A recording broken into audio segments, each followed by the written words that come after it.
अलगाववादी राजनीति। अलगाववादी राजनीति का अर्थ है कि मतलब जितने भी धर्म हैं उनको अलग अलग करके उनमें फूट डालने से राजनीति करना। जैसे हिंदू हो, मुस्लिम हो, सिख ईसाई से अलग अलग तरीके से राजनीति को अंग्रेजों के द्वारा चलाया गया। उसके कुछ फैक्ट्स हैं, उनके बारे में थोड़ा सा रीडिंग करते हैं। डब्ल्यू हंटर ने अपनी पुस्तक भारतीय मुसलमान 1871 में लिखा, मुसलमान इतने दुर्बल हैं कि विद्रोह कर ही नहीं सकते। सैयद अहमद खान ने 1888 में कांग्रेस के विरुद्ध संयुक्त भारतीय राजभक्त सभा बनाई। सैयद अहमद खान पहले भारतीय मुसलमान थे जिन्होंने मुसलमानों को संगठन, अंग्रेज भाषा की शिक्षा, आधुनिकीकरण तथा अंग्रेजी शासन की सहानुभूति प्राप्त करने का निर्देश दिया। 1906 में अपनी स्थापना के साथ ही संस्थापक आगा खां एवं सलीम उल्लाह मुस्लिम लीग ने अंग्रेजों का समर्थन करने तथा कांग्रेस का विरोध करने की नीति अपनाते हुए बंगाल विभाजन का समर्थन किया तथा स्वदेशी आंदोलन और विदेशी वस्तुओं के बहिष्कार की नीति का विरोध किया। 1909 में मार्ले मिंटो सुधार के तहत पृथक निर्वाचन मंडल की व्यवस्था की गई। 1915 में हिंदू महासभा का गठन हुआ। इसका मुख्यालय हरिद्वार में था।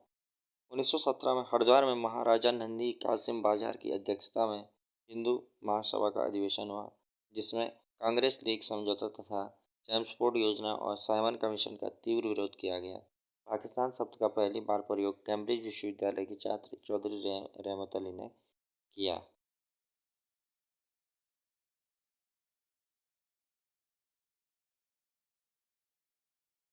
उन्नीस सौ पैंतीस के चुनाव में 11 प्रांतों में मुसलमानों के पृथक निर्वाचन मंडल के तहत आवंटित 485 सीटों में से लीग को केवल 108 सीटें मिली।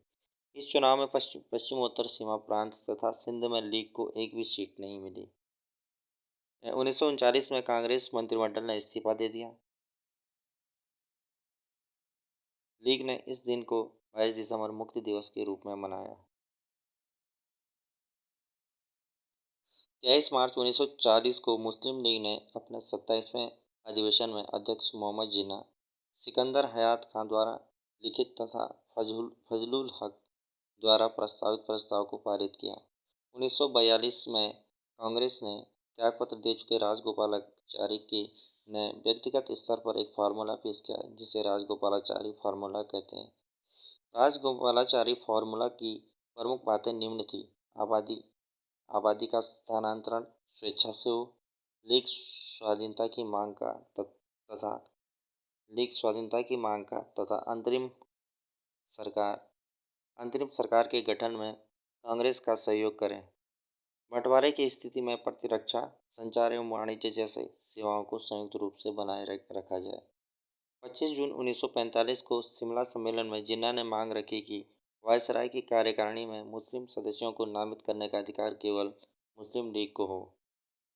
1945 से 46 के चुनाव में लीग ने मुसलमान के लिए आरक्षित सीटों में से 90% पर जीत हासिल की। प्रांतों में कुल 495 आरक्षित सीटों में से 440 पर लीग ने कब्जा किया। लॉर्ड पैट्रिक लॉरेंस की अध्यक्षता में 1946 में भारत आए कैबिनेट मिशन ने लीग द्वारा की गई स्वतंत्र पाकिस्तान की मांग को अस्वीकार कर दिया तथा कमजोर केंद्र वाले एकीकृत भारत का प्रस्ताव किया। संविधान सभा के लिए जुलाई 1946 में चुनाव हुए, जिसमें कांग्रेस ने 296 में से 212 सीटें जीती। मुस्लिम लीग ने 16 अगस्त 1946 को जिन्ना के नेतृत्व में प्रत्यक्ष कार्रवाई दिवस घोषित किया तथा स्वतंत्र पाकिस्तान के लिए विरोध का रास्ता अपनाया। 2 सितंबर 1946 को अंतरिम सरकार का गठन हुआ, जिसमें कांग्रेस के 12 सदस्य शामिल थे। बाद में मुस्लिम लीग के 5 सदस्यों को शामिल किया गया।